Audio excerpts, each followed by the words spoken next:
रज़ी अल्लाह ताला अन्हा पहुंचाती हैं। वो यहूदी पूछता है ये बच्चा किसका है? कहा क्यों? कहा मेरे सवाल का जवाब दे, क्या ये बच्चा यतीम नहीं है? हलीमा सादिया चूक जाती है, कहती है नहीं नहीं नहीं, ये यतीम नहीं है, मैं इसकी माँ हूं और वो इसके वालिद हैं। वो बात को समझ जाती हैं।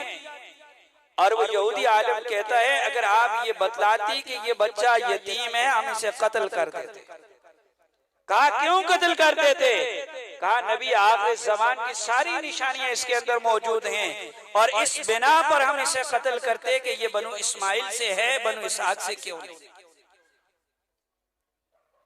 मेरे अजीज दोस्तों और भाइयों, कुरान का और नबी करीम सल्लल्लाहु अलैहि वसल्लम का ताल्लुक देखिए।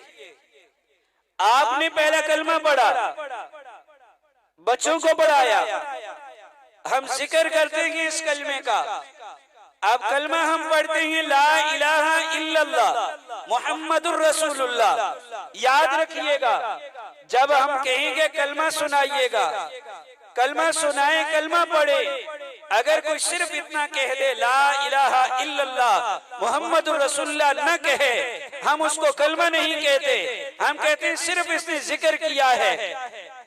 तो यही हाल है कुरान और सुन्नत का। जब नबी करीम सल्लल्लाहु ताला अलैहि वसल्लम की उम्मत में कामयाबी और रिफत की बात होगी तो लाजमी तौर पर यह बात आएगी उम्मत की कामयाबी इसमें है कि उम्मत के एक हाथ में कुरान है, दूसरे हाथ में पैगंबर की सुन्नत है। कुरान किसे कहते हैं? कुरान का लफ्जी माना पढ़ी जाने वाली किताब, दुनिया में सबसे ज्यादा पढ़ी जाने वाली किताब अल्लाह ताला की ये किताब कुरान मजीद है। और ऐसी रिफतों और बुलंदियों वाली है। अल्लाह के महबूब हज़रत मोहम्मद रसूलुल्लाह सल्लल्लाहु अलैहि वसल्लम इरशाद फरमाते हैं कि अल्लाह ताला इस किताब के जरिए से बहुत से लोगों को उरूज बख्शेंगे और बहुत से लोगों को इस किताब के जरिए से जलील और रुसवा करेंगे।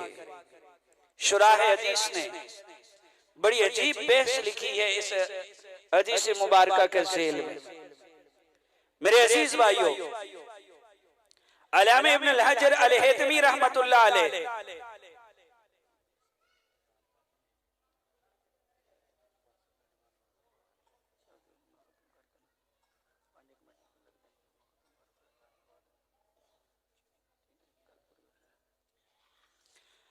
अल्लामा इब्न अल हजर अल हैतमी रहमतुल्लाह अलैह फरमाते हैं कि अल्लाह के महबूब सल्लल्लाहु ताला अलैहि वसल्लम ने जो ये फरमाया कि अल्लाह ताला इस किताब के जरिए से बहुत से लोगों को उरूज बख्शेंगे, इससे कौन से लोग मुराद हैं? फरमाया इससे 4 तबके मुराद हैं। पहला तबका फरमाया उलमा का। पहला तबका किसका? उलमा का। आप सल्लल्लाहु अलैहि वसल्लम की दूसरी हदीस लेकर आए हैं। फरमाते नबी अलैहिस्सलाम ने फरमाया कूनु आलिमा, सारे के सारे आलिम बन जाओ। फरमाया अगर सारे आलिम नहीं बनते, दूसरा दर्जा ये है औ मुतअल्लिमन, पढ़ने वाले बन जाओ। फरमाया ये भी नहीं, फरमाया औ खादिमन, उनकी खिदमत करने वाले बन जाओ। फरमाया अगर ये भी नहीं, औ मुहिब्बन, उनसे मोहब्बत करने वाले बन जाओ। अल्लामा इब्न अल हजर अल हैतमी रहमतुल्लाह अलैह फरमाते हैं इससे ये 4 तबके मुराद हैं। उलमा की जमात, तलबा की जमात, उनके खुदाम, उनकी खिदमत करने वाले और फरमाया उनके साथ मोहब्बत करने वाले। इन 4 तबकों को अल्लाह ऐसा उरूज अता फरमाएगा कि दुनिया में भी अल्लाह इनको इज्जतें अता फरमाएंगे और आखिरत में भी अल्लाह ताला ऐसी जन्नत अता फरमाएंगे कि दूसरे देखकर हसरतें ही करते रहे।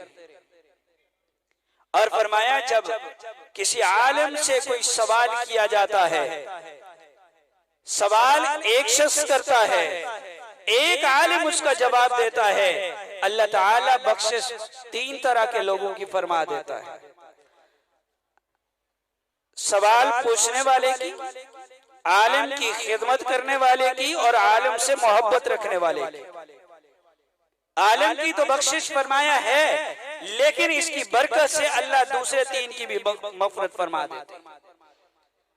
और फरमाया अल्लाह ताला जलील और रुस्वा के लोगों को करता है। फरमाया आका अलैहिस्सलाम ने फरमाया पांचवा मत बनना कि पांचवें पर अल्लाह की लानत है। फरमाया ये पांचवा ये इन चार तबकों का मुखालिफ है, उनसे बुग़्ज़ रखने वाला है। और मेरे अजीज दोस्तों, यही चीज मैं अर्ज करने लगा था। कुरान क्या है? अल्लाह ताला की किताब है और इंसानों की बेहतरी के लिए। दूसरी चीज सुन्नत है। सुन्नत कहते हैं नबी करीम सल्लल्लाहु अलैहि वसल्लम की बात को, आप सल्लल्लाहु अलैहि वसल्लम की किसी भी आदत मुबारका को, आप सल्लल्लाहु अलैहि वसल्लम की खामोशी को, अमल को। आप देखिए कुरान अल्लाह ताला ने नाज़िल फरमाया, नबी करीम सल्लल्लाहु अलैहि वसल्लम ने उम्मत को सिखाया, उम्मत इसे पढ़ती है। कुरान का पढ़ना अल्लाह का हुक्म भी है, पैगंबर की सुन्नत भी है। मालूम क्या हुआ? ला इलाहा इल्लल्लाहु मुहम्मदुर रसूलुल्लाह का जो ताल्लुक है वही ताल्लुक कुरान और सुन्नत का है। मेरे अजीज दोस्तों और भाइयों, अगर कामयाबी चाहिए है तो फिर कुरान करीम से दिलों को मुनव्वर कर लें और अपने ज़ाहिरी जिस्म को सुन्नत रसूल अला साहिब सलातो वस्सलाम से रोशन कर ले, मुनव्वर कर लें। कामयाबियाँ ही कामयाबियाँ हैं। अल्लाह ताला हमें अमल की तौफीक नसीब फरमाए। वमा अलैना इल्लल बलागुल मुबीन। अभी आज़ान होगी और फिर इंशाअल्लाह 5 मिनट बाद जमात हो जाएगी। तैयारी कर लें। अज़ान कौन देगा?